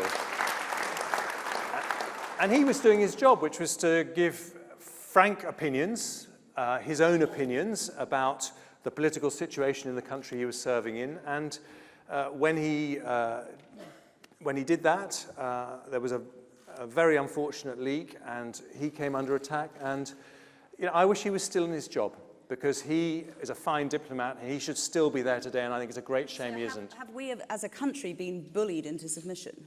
No, I made it very clear that I would back him to the hilt, and if I become Prime Minister, I would have wanted him to stay. So I think it's very sad that he didn't, but I wrote to every single diplomat in the Foreign Office today, and I said to them, you must carry on telling us your frank opinions just in the way you did before, and I will always, as Foreign Secretary, back you to the hilt if you do that, because that is your job, and that is what is brilliant about our Foreign and Commonwealth Office. There's been some questions over the political neutrality of the civil service. If you became Prime Minister, how would you then boost morale amongst civil servants in light of that attack? Well, we actually have, a fine civil service, and we were the country that invented the idea of a modern, politically neutral civil service. And I've always found them excellent to work with, and I've always found that whatever their own personal political views, they put them on one side because they think their duty is to serve the government of the day. So how do we boost their morale? I think it's by telling them that if they do the right thing, we've always got their back. And when I was Health Secretary, we had to do lots of difficult things in the NHS to make the NHS safer, and I was very proud that we, Medway Hospital, I can see Ray Chishti in the front row, we got that out of special measures. It was a long process. I was really proud to do that, but difficult reforms, you've got to back people when they do what you ask them to do, and that's what I'd do. At the head-to-head debate on Tuesday, you used the phrase peddling optimism when describing Boris Johnson. I'm wondering if you regret that. No, but I will say this. Optimism is a great thing. And I love Boris for his optimism. But it's got to be optimism grounded in reality. It's got to be optimism where you can actually deliver what you're promising. And the truth is, you can't deliver Brexit on a wing and a prayer. He called me Mr. Details Man. You do need details. These agreements that we have with the European Union are full of difficult details. Get any one of them wrong, and those are people's jobs. And that's why I'm going to deliver the best deal for Britain. But is there potentially a conflict between what the party wants? Perhaps the party wants an optimist, but the country needs a realist. I think the party and the country want an optimist, but an optimist who is going to promise what we really can deliver. Now, look, let's cut to the chase here, Hannah. Both Boris and I have a parliament that is going to try very hard, is trying right now to block a no-deal Brexit. Now, I haven't made this absolute guarantee on the 31st of October, not because I don't want to leave on the 31st of October, because I know that Parliament, which took no deal off the table in March, is trying to do so again. And I don't want the first thing that happens as Prime Minister is for people to feel betrayed if Parliament does something out of my control. Now, that is a judgment that I've made because I think, you know, it's very important as Prime Minister that you keep people's confidence. And sometimes that means telling people things that they don't want to hear. That's what I had to do as Health Secretary a lot. I had to deliver very uncomfortable messages because we're so proud of the NHS. It gave me 3 beautiful children. But when I was running the NHS, we had some terrible tragedies at Midstaffs and Morecambe Bay and other hospitals. And I had to confront the NHS with the fact that some terrible things were happening. And then we changed. And it got better and safer. And that is not me. It's brilliant doctors and nurses doing their job. But I think that's real leadership. How would you ensure that Kent is ready for a potential cliff edge no-deal Brexit? Well, you are on the front line in Kent. And, you know, we have a lot of discussions about how we stop the M20 turning into a lorry car park. And you've got a huge farming community in Kent. So let me tell you, first of all, government preparations are in a much better state than they were a year ago. And I am confident that we will be able to maintain smooth flow through our ports. That may be something I live to regret saying, but I actually do believe that we've made enormous progress in that respect. Where we've made less progress is preparing businesses. And, you know, there's no point pretending that no deal, the imposition of 40% tariffs on lamb, for example, or 11% tariffs on steel products when I go to factories in the Midlands, this is an external shock. Now, I went to a factory in Kidderminster and, you know, 40 million turnover, 1.5 million profits, 11% tariff on the steel wheels that they make would wipe out their profits instantly. He said, you know, the guy who runs that factory said it would close us down. And so how do you stop that factory closing down? By supporting them. So that's why I've said I will cut corporation tax to 12.5%, one of the very lowest in Europe, because I want to support businesses and farmers. I've put aside £6 billion for the farming and fishing communities to help them change their business model. This is not a subsidy for the tariffs, because that's illegal. It is helping them giving them 2 or 3 years of protection so that they can change their business model to survive in a world with tariffs. Michael Portillo, former Tory minister, said, and I quote, "The only way this Brexit thing can possibly be resolved is by negotiation in which charm is going to be the only weapon." Do you agree? I think we have to accept that there are many MPs, including some in our own party, who will do everything, including voting against their own government, to stop a no-deal Brexit. So the safest and quickest way to leave is to negotiate a deal. And I think that does need charm. I think that, you know, in a business negotiation, you don't sign a deal with someone you don't trust. So you have to have that rapport, but you also have to be prepared to deliver difficult messages to people that you have a friendly relationship with. And I think my track record as Foreign Secretary, where I wasn't planning it this way, but I had to deliver a difficult message to President Trump a couple of days ago, and I did it to the Chinese government over what was happening in Hong Kong. And I think my track record is that I am prepared to deliver difficult messages to friends when it's in the British national interest. But is charm in your arsenal? Well, I like to think it is, Hannah. I like to think it is. Hang on, Okay, final question then. What would be the one thing that you would say to party members gathered here today, or those listening around the country, who still maybe haven't heard enough to convince them of your candidacy? Anything other than entrepreneur? Have I not used that one? No, okay. Well, obviously that's one. Look, the big issue is Brexit, and the big risk we have is if we approach Brexit in a headstrong way, we'll end up not with Brexit, but with an election. And there is a big risk with that of not a Conservative Prime Minister, but a Marxist Prime Minister.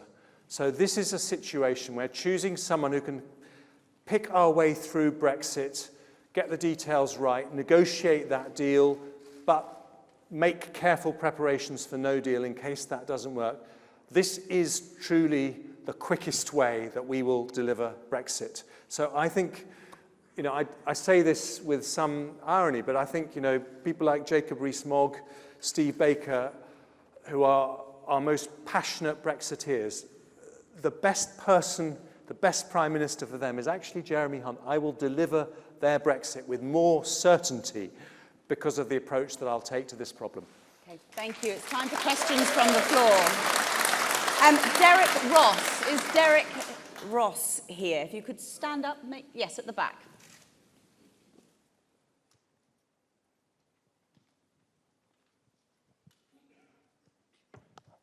Good evening, Jeremy. If you're a good boy and you do become First Lord of the Treasury, in your previous experience with the National Health Service, can we do something with the National Care Service for people who, don't want to lose their home, give up their savings, everything they work for? Sort of a personal experience, my gran, everything went in care fees, and then in the end we subsidised everything. That would be a great thing. Derek, look, I agree. My gran lived till she was 100, and I was actually very close to her. And, I remember those last few months, which are really pretty unpleasant when you're starting to lose your different bodily functions. She kept her mind until the end, which was a blessing. But I think as Conservatives, we're the party that cares about all the generations, and we want every single older person to be treated with dignity and respect. And we don't want people to have to lose their life savings because of huge care costs. So what is the solution? First of all, we do need to help councils with more funding. I think that's one of the areas where austerity went further than we were planning when we made those difficult cuts in 2010. Secondly, we need to encourage personal responsibility. So the deal I would offer is this. If, as a young person, just like you save for your pension, you put aside a little bit extra every month for your care costs at the very end of your life, and we can make it really smooth and simple so that it just feels part of the process of saving for your pension. If you're prepared to do the right thing, then we should back you by saying you won't lose your savings, you won't lose your house, you've done the right thing, and as Conservatives we support you. Angela Richardson.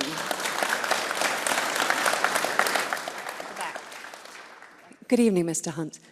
After we leave the EU, there may be a short-lived economic downturn. Spending pledges have been made with the hard-won fiscal headroom created. If it came down to a choice, which would you prioritise? Tax cuts or investment in public services? Thank you, Angela. And look, first of all, we mustn't lose our reputation for fiscal responsibility. It's very important. I know the pain. My first cabinet job, I had to make 25% cuts.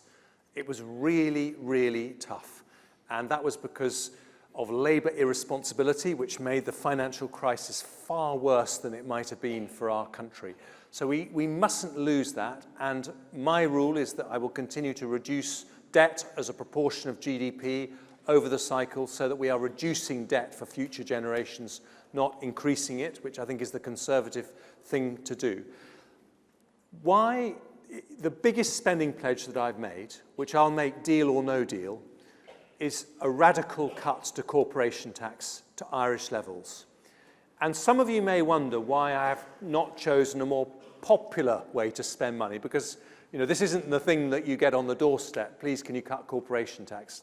I accept that. The reason is because as Conservatives, we want to grow the size of the cake. If we do what Trump did in America with his business tax cuts, if we got our growth rate from 1.5% now to 3%, which is what they have in the US, that would be an extra £20 billion that we could spend on either tax cuts or public services. And I think we need to do a mixture.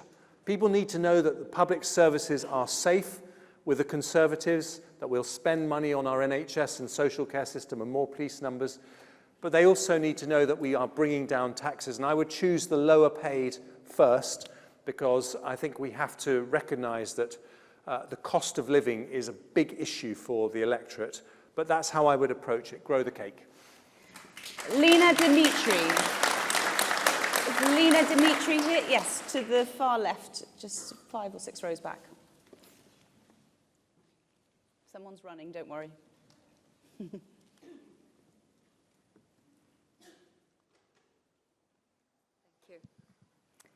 Mr. Hunt, how committed are you to simplifying the tax system by scrapping the inheritance tax, please, as well as reducing the stamp duty on property? Thank you, Alina. I knew someone was going to ask me a question I didn't want to have to answer. But I personally think that the stamp duty changes have had a very bad effect on the housing market. And I also think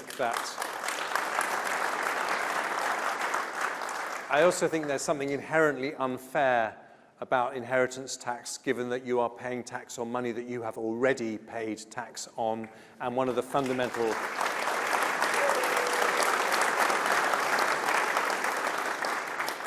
Oh dear, because now I'm coming to the bad news, which is that much as I would like to do something about those taxes, Elena, I'm going to start with those big cuts in corporation tax to fire up the economy, because then I think you create the room to do all sorts of big tax reforms. But I remember Nigel Lawson, every budget he scrapped a tax. And I thought that was a very good way to go. I think simplicity in the tax system, as someone who ran their own business, that bureaucracy can be an absolute nightmare. So simplicity is a great thing. But what we need to do is to fire up the economy so we've got the headroom to make those changes. Andrew Smith. Andrew Smith. Thank you for taking my question. It's true that police have had numbers cut, but from experience, that's only half the story. They've been suffocated by bureaucracy and red tape. How will you reduce that and free up officers and backroom staff? Thank you, Andrew. So, first of all, if you said to me, having been in that cabinet in 2010, which had to make those very painful cuts in public spending, the biggest we've ever made, I would say the two areas where they went further than we anticipated at the time, with the benefit of hindsight, are actually police numbers and social care. And so those are the two areas which I think are a priority for me. So I do think we need to do something about overall police numbers. But when it comes to things like knife crime, part of it is also the issue around bureaucracy. And I think that I support Sajid Javid's view that we need to relook at the stop and search powers, which I think have prevented police from sometimes using their judgment. Now, we all know that it's very important that judgment is not prejudice. But as I found in the NHS, if you hamstring people with bureaucracy, then the doctors on the front line aren't able to do the right thing for patients. And I think that has gone too far in parts of the police service. The one thing as well I'd say is that IT in the police service is almost as bad as IT in the NHS. And I think we need to have a real crack at that. Fiona Archbold. Yes, just in the middle there. If you wouldn't mind just waiting for the microphone. Hi. Do you think the change in EU leadership, where Charles Michel is replacing Tusk as European Council President, and probably Ursula von der Leyen is going to be President of the European Commission, is this a negative, a positive, or totally irrelevant to Brexit? I think it's a relief that Michel Barnier is not the new President of the European Commission.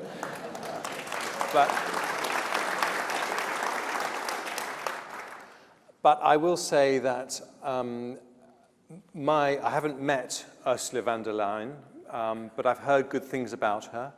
And my experience of working with members of the German government, of which she was a part, is that they sincerely want to find a way through the Brexit maze. And so I think, given that she was Defence Minister, she will understand the incredibly important role that Britain has played in Europe's security and defence. So I think there is a possibility for a really positive relationship with her, and that is what I would seek to do as Prime Minister. I don't think this is going to be easy, but I don't think it's impossible either. And I've said before, I think there is a deal to be done there if we get the tone right in the way that we deal with them, because they are, in many ways, they have misunderstood us as much as we misunderstood them. And so I think if we get this right, we can find a way through it. Geoffrey Walsh. Is Geoffrey here? At the very back. Good evening. I think you've already indicated that you believe it's the government's responsibility to support our oldest and most vulnerable people. So as Prime Minister, will you keep the party's manifesto pledge to protect pensioner benefits and guarantee as a government to fund the free TV licence? Geoffrey, look, I'm going to tell you exactly what I think about this, and I hope I don't lose too many votes, but I'm going to be honest with you and say that free TV licenses for the over 75s, when it comes to well-off people, isn't my top priority. However, it's a manifesto pledge.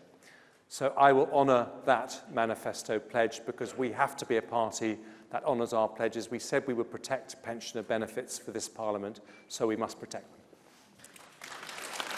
Paul Watts. Paul Watts. Is Paul Watts here? No? Yes.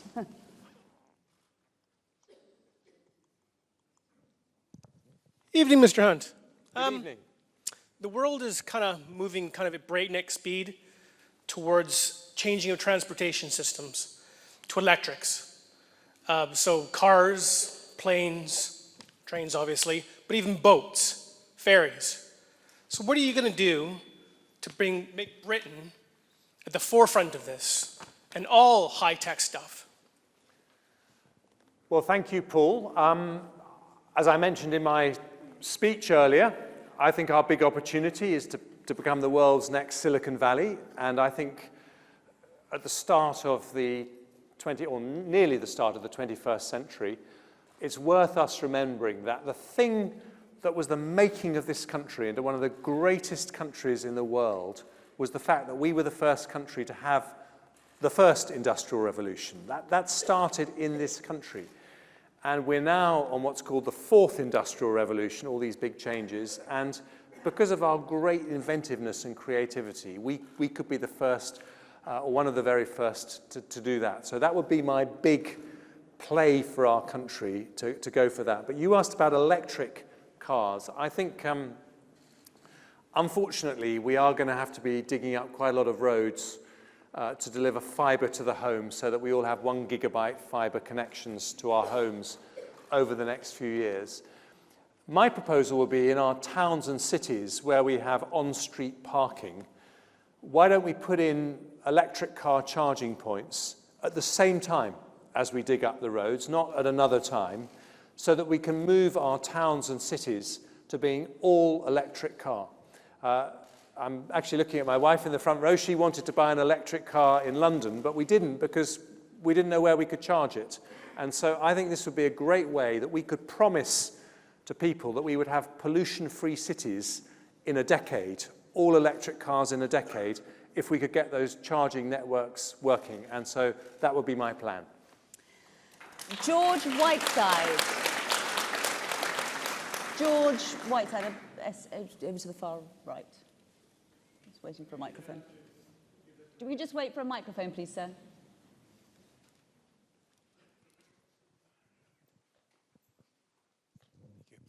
I'll give you the chance to explain this one again. How do you intend to fund the proposed tax cuts and spending handouts? Details, please. Good question, George, and you're right to ask it because none of us should be in the business of promising stuff that we can't deliver. So at the moment, under Philip Hammond's rules, we have the Treasury figures about £26 billion of headroom. That's money that we could use for tax cuts or spending increases and still carry on reducing our national debt. My biggest promise is corporation tax. Cutting that is, the IFS say that's £13 billion. You asked for details. We would get over time about half of that back through growth in the economy that you get through businesses. And the other promises I've made, for example, the increase to defence spending, which is £15 billion over 5 years, I have said if we had a no-deal Brexit, those promises would take longer to deliver because we would have to divert some of that money to supporting farmers and the fishing community and small businesses to help them weather the storm of a no-deal Brexit. So I hope we don't come to that, but I'm being honest with people that the non-business tax cuts would wait longer if we had that no-deal Brexit. Beverly Palmer. Yes, just here. Someone's coming.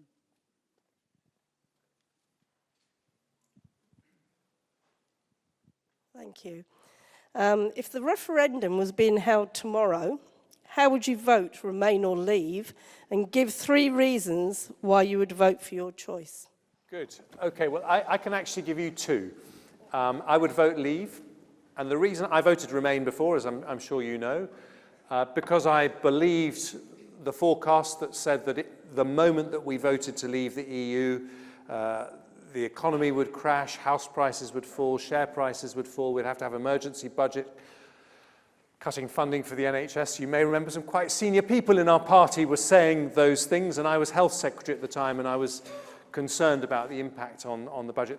Those forecasts turned out not to be true. Our economy, our British economy, turned out to be much, much more resilient. And so that is why I'm absolutely confident we can make a terrific success of Brexit. But there's another reason why.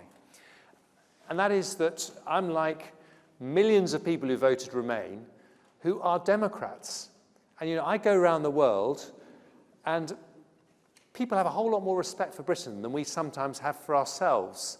And the reason is because we are one of the oldest, greatest democracies on the planet. And people know the political establishment didn't want to leave the EU. So they're looking at us and they're saying, are you really going to do this? Because we know that you guys didn't vote for it. And we have to look at them and say, yes, because we're a great democracy in our country. People like me do what people like you tell us to do. That is part of our DNA in Britain. And so we have to show the world, and more importantly, we have to show that we're not just going to leave, but we're going to make it an absolutely terrific success. And that's what we're going to do. Anthony Prothero. Anthony Prothero. Yes, just can you see towards. Good evening. Anthony. You've touched on increasing spending on defence, which is good news. And Boris has said he wants to reinvigorate shipbuilding in our ever-increasing collection of dormant shipyards. Which brings me around to my question. So, steel in the UK is on its knees. China's steel is of much poorer quality, with major thermal shortcomings. If you become Prime Minister, can you assure us that our armed forces will not have to rely on foreign steel? And if so, how would you deliver this without waiting for global warming to change the problem? Congratulations on asking a question that I have not yet been asked before. Look, I'm not someone who believes that we should stop importing things from other countries, but I do make an exception for that on defence, because I think on defence things you do need to have an element of self-security and self-sufficiency for very obvious reasons. And I certainly think, and I would not necessarily put steel at the top of that list, but I would use things like our communications infrastructure. We need to make sure that we're not dependent on other countries for things like our 5G network. But when it comes to how you deal with the issue of imported steel, the real way to do this is to make British companies competitive. And that is by making sure that we have the most competitive business taxes in the world, and also making sure that we have the most highly skilled workforce in the world. Germany has an absolutely formidable manufacturing sector, but they don't have lower costs than the UK. What they have is higher productivity. They have a better trained workforce. That pains me to say it. So the way that we deal with your question, the way we make our steel factories competitive is by investing in those skills. And when I talked about illiteracy, my broader education vision is actually to do something about the 50% of school leavers who don't go to university. I think every single one of them, like in Germany, like in Switzerland, should leave with a rigorous technical qualification so that they can get a decently paid job and so that our manufacturers can be highly competitive. Joseph Casey. Joseph Casey. Is Joseph Casey here? I'm scanning the room. If not, we'll move on. Andrew Hobart. Is Andrew Hobart here? Yes.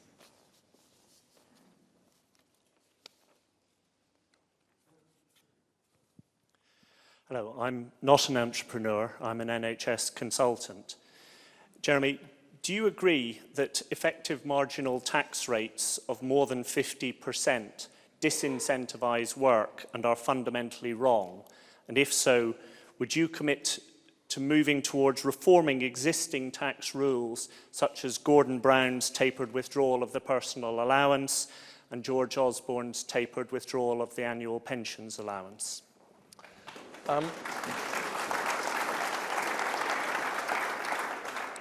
Well, Andrew, I'll tell you, there's something very specific that we're getting wrong when it comes to NHS consultants and GPs, which is the pension rules that mean that it pays GPs to retire early and sell themselves back to the NHS as locums at the same time as claiming their pension, and then we're paying twice.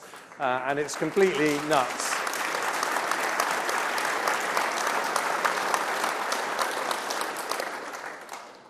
I do want to be honest with you. Of course, I would like to reduce tax rates for higher rate taxpayers and for all taxpayers, because we are the party of enterprise.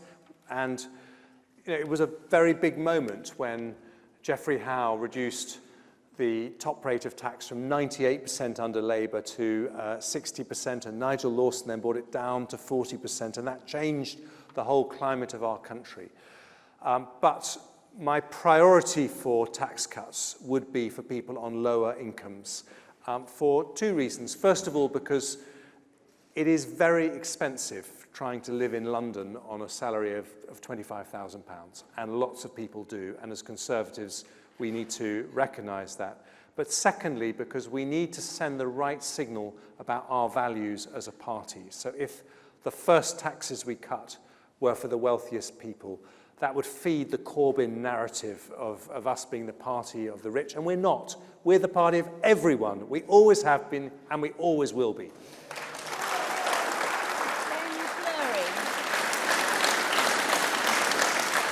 Is Ben Fleury here? Yes, far left, just with the cap on the side.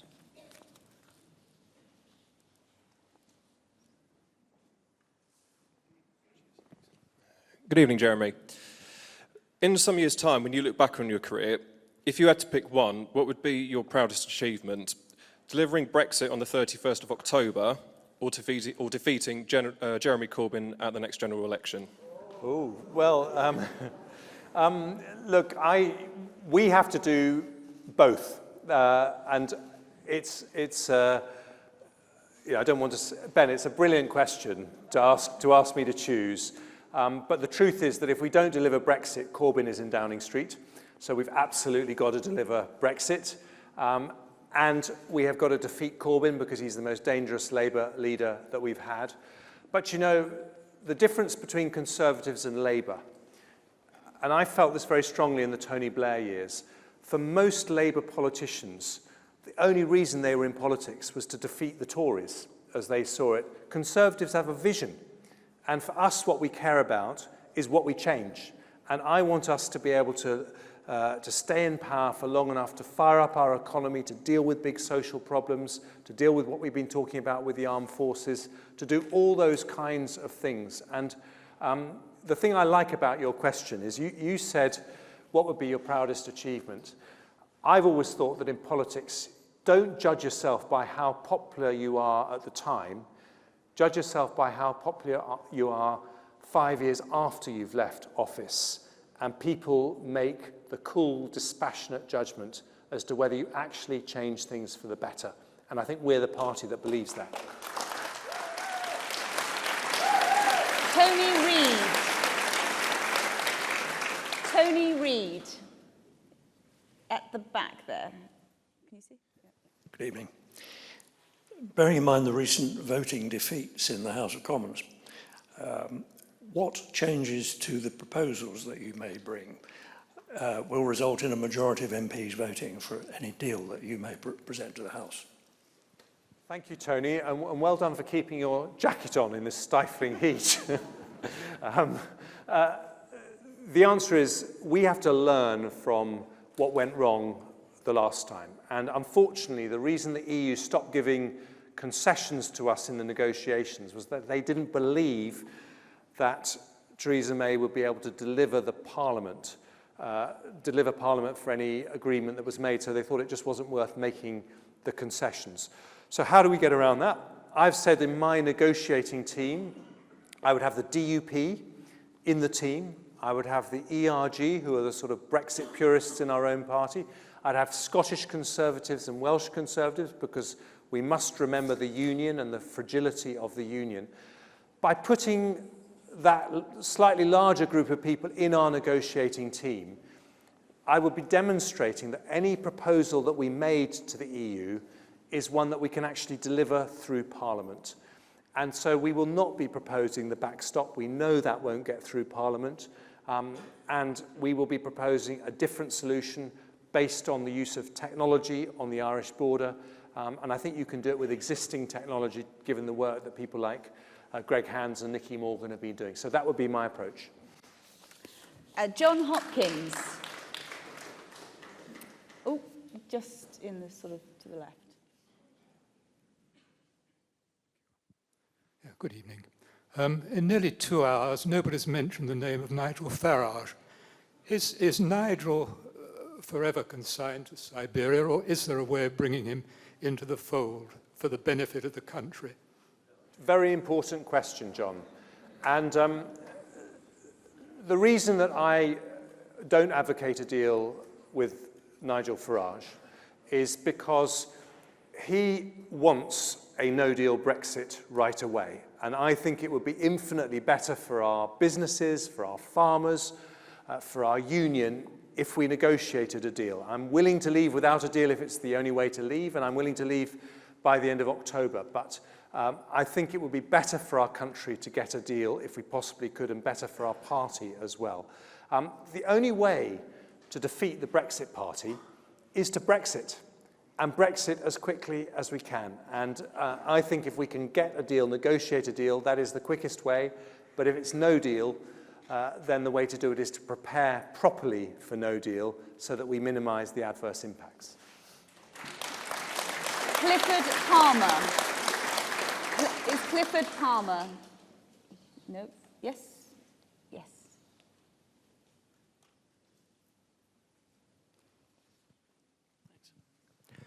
Hi.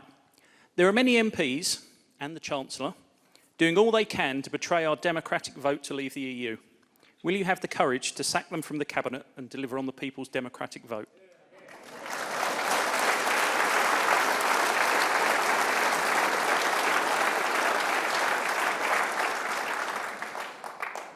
Well, yes or no? Yes, I was about to give you that answer. I think I've been doing quite well at giving straight answers to straight questions tonight. And the answer is that everyone in my cabinet will have to sign up to the fact that we are leaving the EU, and if we can't get a deal quickly, we will leave without a deal, because we have to honour the democratic referendum result. So the answer is yes.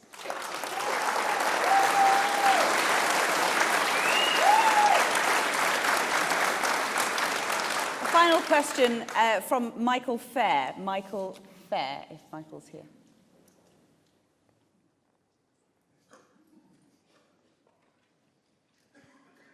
Good evening, Jeremy. How will you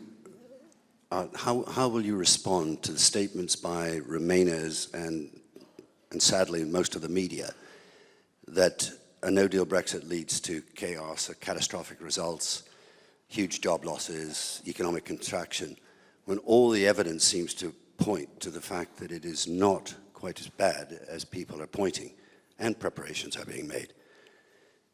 So in other words, you know, can you also not only peddle optimism, but also articulate some facts? Very good question, Michael. And Let me give you some facts on that, because I had a conversation with the Governor of the Bank of England, and the assessment that they have made, given the fact that our preparations have actually got a lot better for no deal in the last few months compared to where they were a year ago, is that you would potentially be looking over an 18-month period at growth in GDP 2% less than would otherwise have been the case. So we're growing at 1.5%, so there could be a small contraction in GDP to take us into negative territory.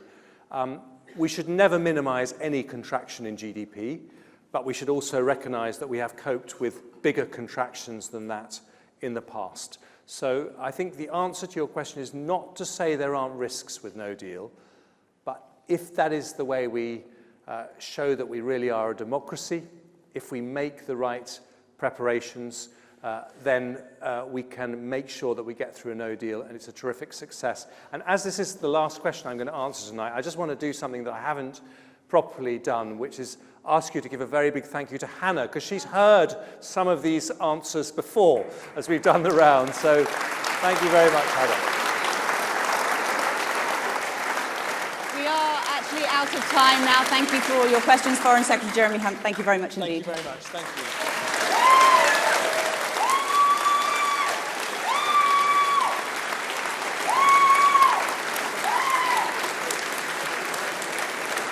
And thank you all so much. I hope you've heard some information that will help you make this crucial decision. Thank you.